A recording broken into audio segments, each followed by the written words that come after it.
আল্লাহর এক বান্দা ছিল নামাজের সিজদায়।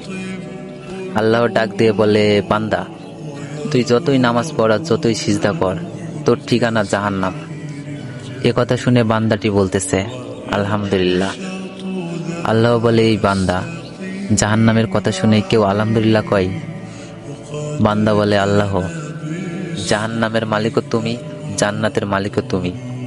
তুমি আল্লাহ যদি খুশি হয়ে আমাকে জাহান্নামও দাও, আমার আপত্তি করার কোনো অধিকার নেই। আল্লাহ বলতেছে, বান্দা, জাহান্নামে গেলে তুই পুড়ে যাবি, তোর কষ্ট হবে। বান্দা বলতেছে, আল্লাহ, কষ্ট শুধু আমার হবে না, তোমারও হবে। আল্লাহ বলে, বান্দা, তুই পুড়বি জাহান্নামে, আমার কষ্ট কেন হবে?